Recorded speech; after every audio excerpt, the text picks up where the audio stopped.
Hello नमस्कार दोस्तों, स्वागत है आपका हमारे यूट्यूब चैनल म्यूजिक टेक पे। और आज मैं यामाहा PSR i500 कीबोर्ड में पियानो का टोन मॉडिफाई करके देखेंगे कि किस प्रकार से पियानो का टोन बिल्कुल प्रोफेशनल टाइप का बना सकते हैं आप, ताकि आप लाइव शो के दौरान या फिर प्रैक्टिस के दौरान भी इसका बखूबी यूज कर सकते हैं। तो चलिए वीडियो की शुरुआत करते हैं।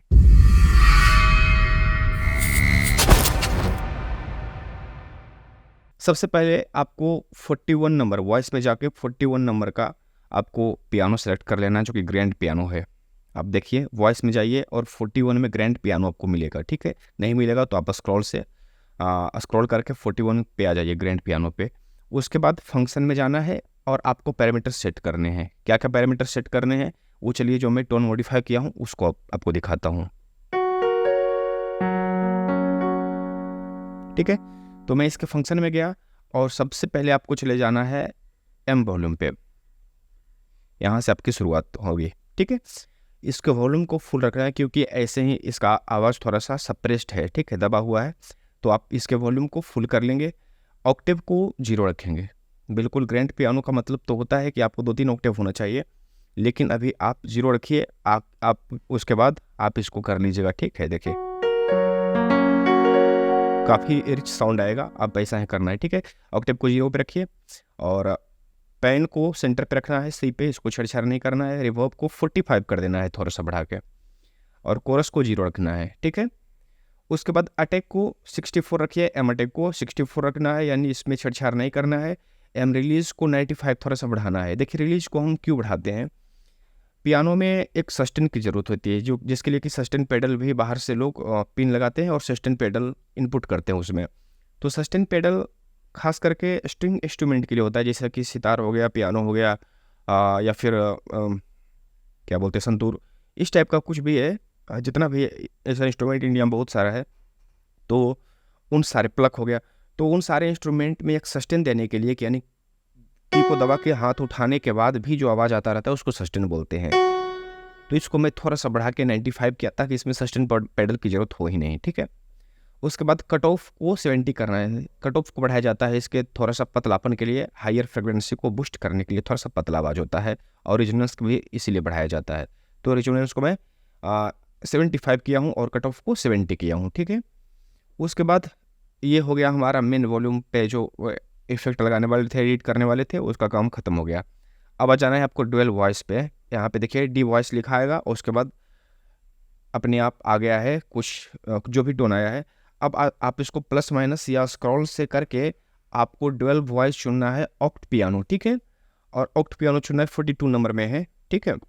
और आपको डुअल का जो बटन है इसको ऑन कर देना है, ताकि आपको डिस्प्ले पे डुअल यहाँ पे ग्लो होता हुआ दिखे, ठीक है, 42 नंबर पे लाके।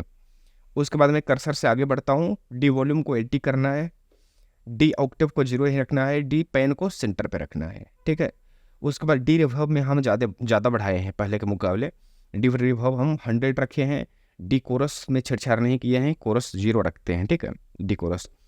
डी अटैक को 45 किया, थोड़ा सा मैं अटैक को घटाया हूँ, 64 से करके 45 किया। अटैक ये काम करता है कि अगर जो आप अटैक को बढ़ा दीजिएगा तो बड़ा सॉफ्ट सा आवाज़ आएगा, ठीक है। जैसे कि देखिए मैं इसको बढ़ा देता हूँ, फुल कर देता हूँ, आपको पहला टोन का आवाज़ दिख रहा होगा, ऐसे इतना ज़्यादा नहीं है, मैं कुछ कम करता हूँ, थोड़ा सॉफ्ट सा आवाज़ हो जाता है, ठीक है। तो मैं डी अटैक को कर रहा हूँ 45।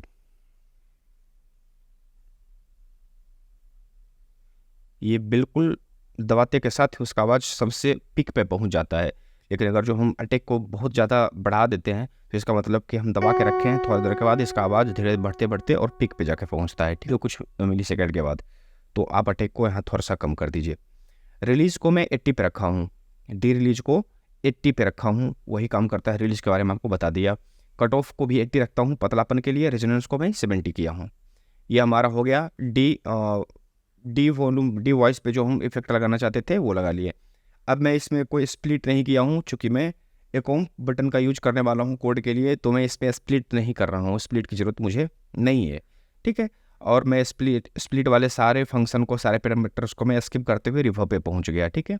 रिवर्ब आपको देखना है कि होल 4 टाइप पे हो। अगर जो होल 4 पे नहीं है रिवर्ब टाइप, तो आप प्लस माइनस से यहाँ आगे जाके और होल 4 सेट कर सकते हैं। ये जो रिवर्ब है ये आप जो पहले लगाए थे मेन टोन पे और डुअल टोन पे जो रिवर्ब लगाए थे उसी का ये टाइप बताता है। उसी को टाइप डिफाइन करने के लिए हमारा ये रिवर्ब है कि आप उस पर जो रिवर्ब लगाए हो किस टाइप का रिवर्ब होगा, ये मैं सेट किया हूँ।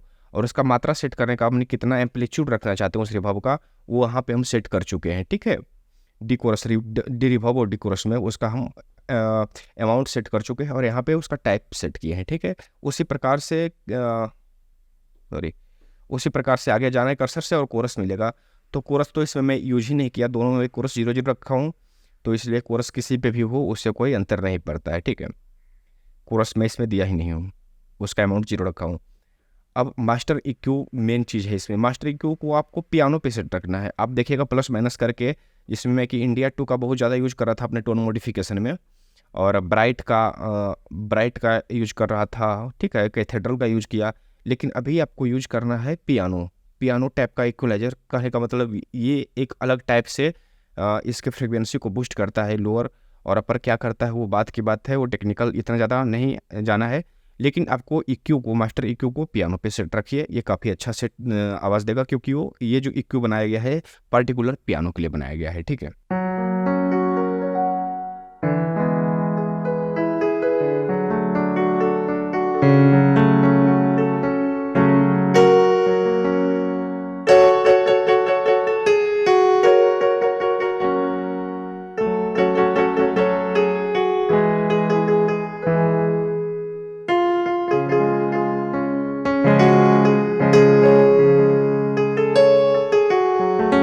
तो ये हमारा पियानो का मैं टोन मॉडिफाई कर चुका हूँ। अब रही इसको सेव रखने की बात, तो सेव रखने के लिए आपको रजिस्ट्रेशन मेमोरी का यूज करना होगा, नहीं तो ये लॉस्ट हो जाएगा। जैसे ही आप दूसरे टोन पे जाइएगा तो ये ख़त्म हो जाएगा। अगर जो आप मेमोरी में सेव रख लेते हैं तो ये परमानेंटली आपके मेमोरी में सेव होना चाहिए। देखिए एक ज़रूरी बात आपको बताना चाहता हूँ, अगर जो किन्हीं भाई को ये दिक्कत हो रही है कि आपका रजिस्ट्रेशन मेमोरी से टोन गायब हो जाता है, तो प्लीज़ एक चीज़ का हमेशा ख्याल रखें कि जब भी आपको कीबोर्ड ऑफ करना हो, जब आप अपना काम कर चुके हैं तो आप बटन से ही ऑफ़ करें, इस बटन से ऑफ़ करें, दबा के रखें और कीबोर्ड ऑफ हो जाएगा। आप कभी भी अनप्लग सीधे ना करें या स्विच ऑफ ना करें दूसरा जगह से इलेक्ट्रिसिटी को। तो आपको यहाँ से करना है, आपका अंदर का डाटा रीड होने में थोड़ा सा राइट होने में थोड़ा सा टाइम लेता है। तो अगर जो आप यहाँ से करते हैं तो डाटा जो भी है वो अच्छे से राइट हो जाता है और आपका डाटा लॉस नहीं होगा। लेकिन अगर जो आप वहाँ से बंद करते हैं, कहीं डायरेक्टली स्विच से बंद कर देते हैं इलेक्ट्रिसिटी से, तब कुछ भी हो सकता है, उसके बारे में नहीं कहा जा सकता है, ठीक है। तो आप हमेशा यहाँ से बंद करें और अगर जो फिर भी ज़्यादा दिक्कत होता है तो आप इसमें बैटरी जो कंपार्टमेंट दिया गया है उसमें बैटरी लगा लें ताकि ये आपका टोन बरकरार रहे, ठीक है दोस्तों। तो यह था आज का हमारा क्लास कि पियानो किस प्रकार से मॉडिफाई करते हैं। मिलते हैं फिर अगले क्लास में, तब तक के लिए बाय।